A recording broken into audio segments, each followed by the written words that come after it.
할렐루야, 살아계신 하나님께서 이 시간도 우리와 함께 하심을 믿습니다. 오늘은 크리스마스, 첫 번째 크리스마스 두 번째 시간으로 두려움을 이기는 말씀이란 제목으로 하나님 말씀 증거하도록 하겠습니다. 지난 주일부터 첫 번째 크리스마스라는 주제로 말씀을 묵상하고 있습니다. 보통의 크리스마스 분위기 그러면은 기쁨, 평화를 표현하는 성탄 카드 있죠? 성탄 카드 같은 그런 분위기입니다. 눈까지 내린다면은 더 평화로운 크리스마스 분위기가 들겠죠. 그런데 첫 번째 크리스마스는 어땠을까요? 지난 주일에 살폈듯이 요셉에게는 고통과 아픔이 밀려왔던 크리스마스였습니다. 오늘은 이 요셉의 부인되는 마리아는 어땠는가를 살펴보려고 합니다. 마리아가 맞이했던 첫 번째 크리스마스 분위기는 어땠을까요? 한번 생각해 보시기 바랍니다. 처녀 마리아에게 천사가 찾아가서 성령으로 말미암아 잉태를 했다라고 말을 합니다. 그러면 이게 황당한 얘기겠죠. 하나님이 하셨다 할지라도 마리아는 세상에서 사람들과 살고 있지 않습니까? 사람들 사이에서 이게 이해가 되는 얘기일까요? 마리아도 너무나 황당해서 하는 말이 저는 남자를 알지 못하는데 어떻게 이런 일이 벌어질 수 있나요? 그러지 않습니까? 마리아도 당황스럽고 주변 사람들은 당황스러울 뿐만 아니라 오해와 공격을 하겠지요. 결혼할 여자가 다른 남자와 불륜을 저지르고 임신했다고 하는 오해를 할 겁니다. 당시 유대 사회는 이런 여자는요, 붙잡아서 돌로 쳐 죽이라고 했습니다. 돌에 맞아 죽지는 않더라도 사회로부터 추방당할 그런 위기를 맞게 되는 겁니다. 마리아 가족과 친척들, 친구들은 어떨까요? 임신했다고요? 축하할 수 있을까요? 처녀가 임신했으니 참 축하하기도 곤란하지 않습니까? 사실 마리아의 상황을 이해할 수 있는 사람이 누가 있겠습니까? 하나님이 하셨다고는 하지만 가족에게도 설명할 수도 없고 남편 요셉도 이해할 수도 없고 주변 모든 사람들이 다 당황스러운 일인 겁니다. 오늘 말씀을 통해서 마리아가 첫 번째 크리스마스를 어떻게 맞이했는지를 살펴보도록 하겠습니다. 첫 번째, 마리아는 두려움을 거절했다는 겁니다. 30절 보시면은 천사가 이르되 마리아여 무서워 말라라고 합니다. 그러니까 마리아는 무서워하는, 두려워하는 그런 분위기였다는 걸 알 수가 있습니다. 당연히 두렵겠죠. 이 당시 마리아의 나이는 많아야 16세 정도라고 학자들이 얘기를 합니다. 그러니까 제 딸 글로리아 나이입니다. 고등학교 11학년 학생이죠. 10대의 나이에 아기를 임신했으니 얼마나 두렵겠습니까? 여러분, 두려움에 빠졌을 때 어떤 현상이 있습니까? 두려움에 사로잡히게 되면요, 온몸이 다 마비가 돼가지고 아무것도 못하게 됩니다. 마리아도 아마 몸과 마음이 마비되는 것 같았을 겁니다. 본문에 마리아만 이런 두려운 게 아니고요. 사실 저와 여러분도 두려움을 직면하고 살지 않습니까? 우리 인생의 가장 큰 대적이 두려움이라고 할 수 있습니다. 저는 사람들이 마약하는 이유가 쾌락을 위해서 하는 줄 알았는데요. 가장 큰 이유는 두려움 때문이라고 합니다. 삶이 너무너무 두려워서 회피하기 위해서 마약을 한다는 겁니다. 마약 중독을 치유한 청년이 있었습니다. 그런데 또다시 마약에 빠지게 되었습니다. 아니, 왜 마약을 다시 했느냐? 마약의 유혹이 견딜 수 없을 만큼 컸느냐? 그 상담사가 물으니까요. 그 젊은이의 대답이 뭐였을까요? 제가 좋아서 하는 게 아닙니다. 삶이 너무너무 두려워서 술로도 안 되고 춤으로도 해결이 안 돼서 다시 마약을 먹게 되었습니다. 모든 것을 그냥 잊어버리기 위해서요. 이런 대답을 했답니다. 그러니까 그 젊은이의 삶의 뿌리가 되는 게 두려움이라는 거죠. 여러분, 우리 인생의 뿌리에는요, 이처럼 두려움이 있다는 겁니다. 헬라어로 이 두려움을 포비아라고 하는데요. 사람들에게 75가지의 포비아가 있다고 합니다. 굉장히 많은 두려움들이 있는데요. 지금 우리 현실에서 닥치는 두려움들, 피부적으로 와닿는 게 뭐가 있습니까? 먼저 실직에 대한 두려움이 있습니다. 직장을 잃었을 때 그 충격이 굉장히 크지 않습니까? 또 실패에 대한 두려움도 있습니다. 요즘 젊은이들이 대학교 졸업을 안 하려고 합니다. 이유가 뭐냐면요, 졸업 자체가 실직이 되니까요. 잡을 못 구하는 겁니다. 그래서 5년, 6년, 7년 대학교를 다니는 사람도 있습니다. 또 건강에 대한 두려움도 큽니다. 두려워서 병원에를 못 갑니다. 그리고 의사가 진단하고 이런 진단하는 말에 깜짝 놀라서 쓰러지기도 하죠. 또 내세에 대한 두려움이 있죠. 죽음 이후에 하나님 앞에 어떻게 서야 될 것인가 하는 큰 두려움이 있다는 겁니다. 이 미국 사람들 조사해 보니까요. 미국 사람들이 제일 많은 그 포비아 1등이 비행기 포비아라고 합니다. 비행기 타는 것을 이렇게 두려워한다는 것입니다. 저도 비행기 탈 때마다 약간의 두려움이 있는 것 같습니다. 이게 마지막이 아닐까. 옆 사람을 보면서 이 사람하고 죽어야 되나 뭐 별 생각이 다 들 때가 있습니다. 그리고 이 포비아 2등이 남들 앞에서 서서 말하는 거라고 합니다. 미국 사람들 얘기죠. 저는 그 대표기도 힘들어하는 분들 마음 충분히 이해합니다. 이 자리에 서면은요, 약 한 100개의 눈들만 보이거든요. 사람은 안 보이고 나를 쳐다보는 눈들만 한 100개 정도 보이니까 얼마나 두렵겠습니까? 그러니까 여러분, 저는 매일같이 이 자리에 서야 하니까 어떻겠습니까? 제가 강심장이 아닙니다. 최대한 친절한 눈빛으로 저를 봐주시기 바랍니다. 뭐 막 째려보는 눈빛으로 보면은 그런 막 눈깔이 안 죄송합니다. 눈알, 그런 눈알에서요. 그 동그란 눈알에서 막 레이저 나오는 그 레이저 제가 쓰러질 수도 있습니다. 또 미국 사람이 말하는 그 포비아 3등은 높은 곳에 있으면 두렵답니다. 이건 조금씩 다 갖고 계시죠? 고소공포증입니다. 그리고 포비아 4등이 거절감이라고 합니다. 거절당하는 두려움이죠. 이것도 저한테 좀 있는 것 같습니다. 그러고 보니까 제가 참 겁쟁이네요. 저만 그런가요? 여러분들도 비행기 포비아, 남 앞에서는 두려움, 고소공포증, 거절감에 대한 두려움, 실패에 대한 두려움, 건강에 대한 두려움, 실직에 대한 두려움, 이런 거 다 있지 않습니까? 여러분, 이 본문의 마리아는 본인의 두려움, 이 두려움, 큰 두려움이죠. 이 두려움을 어떻게 극복했을까요? 누가복음 1장 30절 함께 읽겠습니다. 천사가 이르되 마리아여 무서워하지 말라.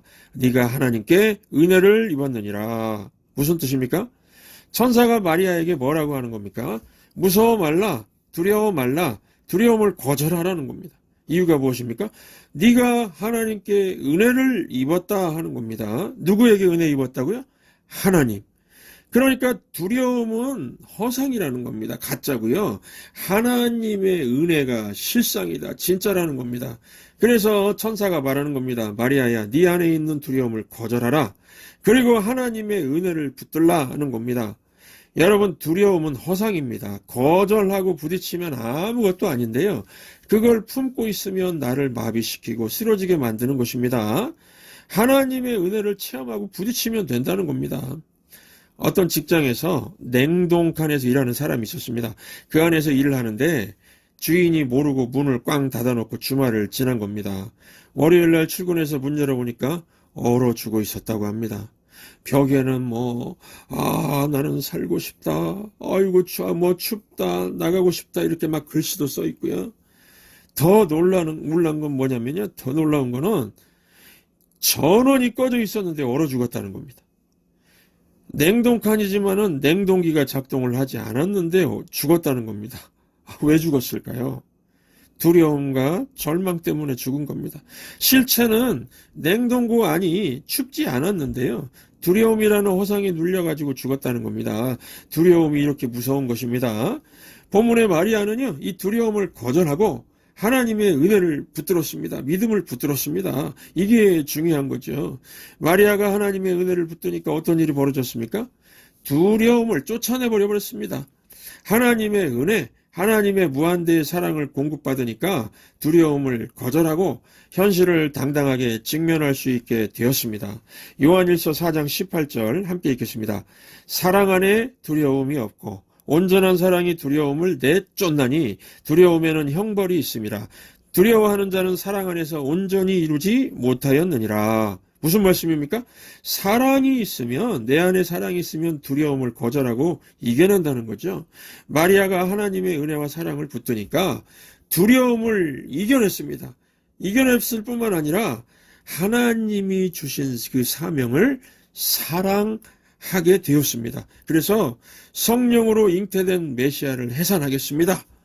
하나님의 구원의 역사를 이루어 드리겠습니다. 이 길을 가겠습니다. 그러면서 그 사명을 붙들고 사랑을 하게 되었다는 것입니다. 그러므로 여러분, 우리 삶의 가장 큰 대적인 두려움, 75가지 엄청나게 많은 이 포비아들 거절하시기 바랍니다. 어떻게 해요? 예배 가운데 하나님의 은혜를 체험하고 하나님의 무한대의 사랑을 체험하면 됩니다. 그리고 지금 주어진 삶의 현실이 이해도 안 되고 공감 납득이 안 되어도 마리아처럼 나의 사명으로 받아들이고 사랑하시기 바랍니다. 사랑하면 됩니다. 어느 목사님 설교에서 들은 얘기입니다. 어떤 여자 성도가 결혼해서 아기를 낳았는데 지적 장애아를 낳았습니다. 둘째를 낳았는데 지적 장애자 플러스 신체 장애도 있었다고 합니다. 셋째를 낳았는데요. 셋째도 지적 장애였다고 합니다. 3명의 자녀가 모두 장애가 있으니까 키울 때 얼마나 힘들었겠습니까? 애들 씻기고 먹이고 옷 입히고 또 특수학교 보내고 엄마의 개인적인 삶은 하나도 없고 오직 자녀들만 돌보면서 살았다고 합니다. 그러니까 이 애엄마는요. 성령으로 잉태한 마리아가 내가 예수님의 육체의 엄마로서 이 길을 가는 게 힘든 길이지만 내가 가겠습니다. 그랬던 것처럼 자기도 마리아 심정이죠. 새 아이를 품고 가겠다는 각오로 그렇게 살았다는 것입니다. 한 명 키우는 것도 힘들 텐데 3명이나 되니까 얼마나 힘들겠습니까? 어느 날 기도를 하는데 이 주님께서 말씀하시더랍니다. 내 자녀를 하나도 아니고 3명이나 힘든 자녀들을 맡아 키워줘서 고맙다. 고맙다고 하시더라는 겁니다. 그러면서 내 자녀들을 맡길 만한 사람이 너밖에 없었다. 이렇게 얘기를 하셨다는 겁니다. 그러면서 하나님이 고맙다고 하는 얘기를 들은 겁니다. 참 하나님이 인격적인 분이시죠. 저는 아직 이런 신목사 고맙다 이런 음성은 못 들어봤습니다. 저도 힘든 사명 감당해 왔지만은 힘든 새아이 키운 만큼은 안 되는 것 같습니다. 그 여자 성도는요, 주님이 고맙다고 하니까 막 눈물이 났답니다. 하나님께서 날 알아주셨구나. 위로가 막 느껴진 거죠. 그리고 그 애엄마는 그 애엄마는 여자 성도는 자기의 사명이 크다는 걸 알고 더욱더 사랑하게 되었다고 합니다. 보십시오. 하나님의 은혜, 하나님의 위로, 무한대의 사랑을 체험하니까 사랑할 수 있게 되지 않습니까? 그 길을 가지 않습니까? 여러분들도 혹시 힘들고 두렵게 하는 상황이 있습니까? 두려움은 마귀가 주는 겁니다. 허상입니다. 하나님의 은혜와 무한대의 사랑을 체험하면 두려움은 사라질 것입니다. 오히려 나에게 주어진 이 길을 붙들고 사랑하면서 걸어갈 수 있게 될 것입니다. 두 번째, 마리아는 말씀 붙들고 그냥 부딪혔다는 겁니다. 부딪혔습니다.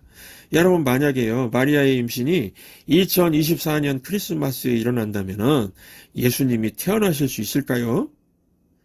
아마도 쉽지 않을 겁니다. 왜 그렇습니까?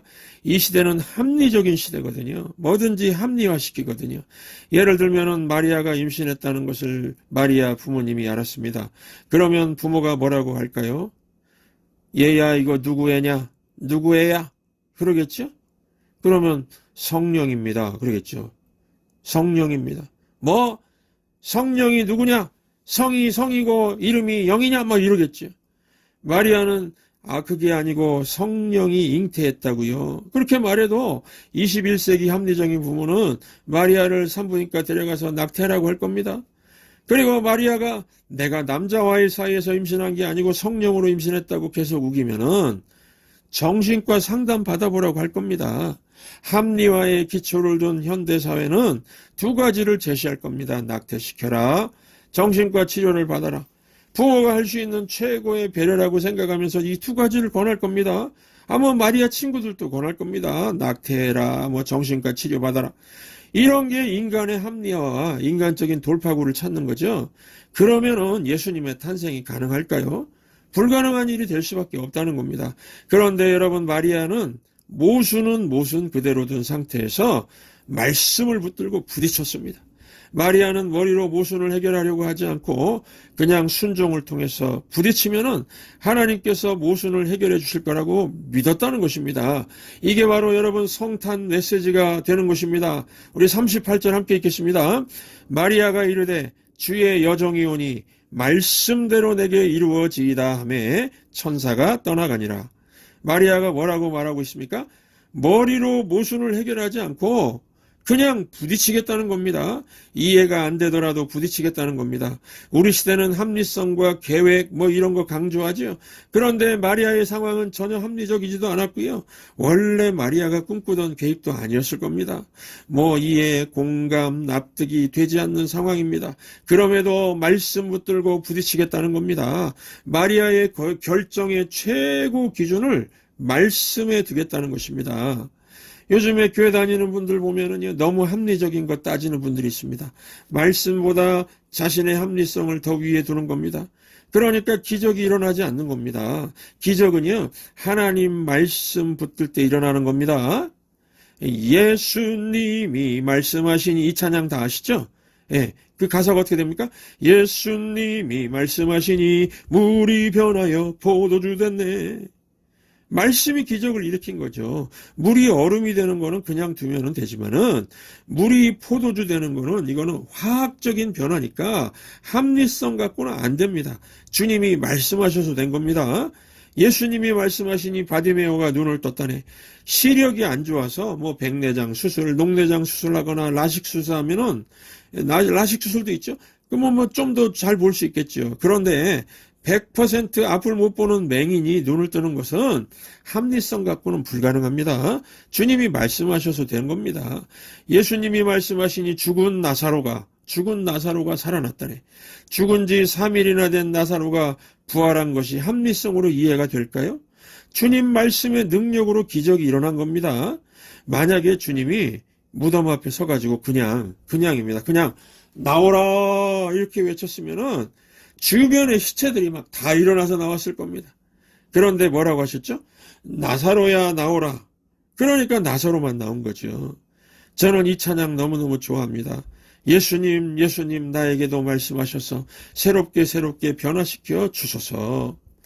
요즘 현대교회 성도들 보면은요, 합리성 가지고 교회 일 하려고 하고요. 또는 감이나 촉 그러죠. 감이나 촉으로 하려는 사람도 있습니다. 그래서 말끝마다 감이 안 좋으니까 하지 맙시다. 촉이 안 좋으니까 미룹시다. 이런 사람이 있죠. 자기의 감과 촉으로 다 밀어붙이려고 하니까 다른 사람 말도 안 듣고 완전히 독재자같이 되어버리는 경우도 있지 않습니까? 그래서 이 자신의 감과 촉도 십자가에 못 박아야 되겠습니다. 합리성도요, 하나님 말씀 아래로 둬야 되겠죠. 그래서 이번 성탈전 메시지는 이겁니다. 자꾸 이것저것 따지지 말고 오직 말씀 붙들고 부딪히자는 겁니다. 여러분, 왜 현대 크리스천들이 신앙생활 하는데 그냥 업앤다운이 심할까요? 절박했을 때는 주여 그러다가 중간쯤 해결되었을 때, 또 문제가 거의 해결되었을 때 태도가 다릅니다. 왜 그러냐면요, 자기 합리성과 감과 촉을 의지하니까 그런다는 겁니다. 그래서 현대 크리스천을 비유해서 이런 얘기가 있습니다. 산길에서 호랑이 만나가지고 도망을 치는데 계곡 사이에 통나무 다리가 있는 겁니다. 통나무 다리는 폭이 너무 좁아서 거기만 넘어가면 살 수 있을 것 같았습니다. 그런데 통나무가 오래되어가지고 썩어서 무너질 수도 있는 그런 상황입니다. 이때 기도를 했다는 것이죠. 하나님, 이 상황에서 살려주시면 모든 것을 다 드리겠습니다. 절박하니까 이렇게 기도한 겁니다. 그러고서 이제 통나무 다리 반쯤 지날 때까지 괜찮았습니다. 괜찮으니까 생각이 달라져가지고 하나님, 그냥 최선을 다하겠습니다. 이랬다는 겁니다. 그러다가 통나무 다리를 거의 건너오는데도 괜찮으니까 생각이 또 달라진 겁니다. 그래서 하나님, 그냥 성도의 기본만 할게요. 11조만 드리겠습니다. 그랬다는 겁니다. 그런데 통나무 다리를 거의 다 건널 때쯤 통나무가 우직근 하면서 부러지는 소리가 나니까 뭐라고 했을까요? 하나님 농담도 못해요. 살려주세요 제발. 그랬답니다. 현대 크리스천들이 이런 모습이라는 겁니다. 항상 말씀보다 합리성, 감과 촉을 의존하면서도 자기는 연약하긴 하니까 절박할 때는 하나님과 딜하는 거죠. 하나님과 딜하고 그러다가 문제가 풀리는 것 같으면 또 말을 바꾸고요. 이러니까 믿음이 자라지도 않고 두려울 땐 역시나 두렵고 믿는다고 하면서도 기적 한 번을 체험을 못하고요. 이전에는 우리가 이런 모습이었더라도 오늘부터 이제 남은 인생은 이번 성탄절 메시지를 붙드시기 바랍니다. 합리성과 감과 촉이 아니라 무엇을 붙들라는 겁니까? 하나님 말씀이죠. 하나님 말씀하니까 찬양이 생각이 납니다. 전능하신 나의 주 하나님은 능치 못하실 일 전혀 없네. 불가능한 일 행하시고 죽은 자를 일으키시니 그를 이길 자 아무도 없네. 여러분, 그 다음 가사가 뭔지 아십니까? 주의 말씀 의지하여 깊은 곳에 금을 던져 오늘 그가 놀라운 일을 이루시는 것을 보라. 여러분, 그래서 잊지 마시기 바랍니다. 주님 말씀 의지하고 부딪힐 때에 놀라운 일, 기적을 보게 될 것입니다. 그러므로 나의 합리성과 또 뭡니까? 나의 감과 촉, 그렇죠? 이런 거 십자가에 다 못 박아버리고 창조주의 능력을 갖고 계신 주님 말씀 의지하여 순종하시고, 이번 성탄에는 조용히 있지 말고 예수님의 탄생을 전하시는, 부딪히는 저와 여러분 되시기 바랍니다. 전능하신 나의 주 하나님은 능지 못하실 일 전혀 없네. 우리의 모든 간구도 우리의 모든 생각도 우리의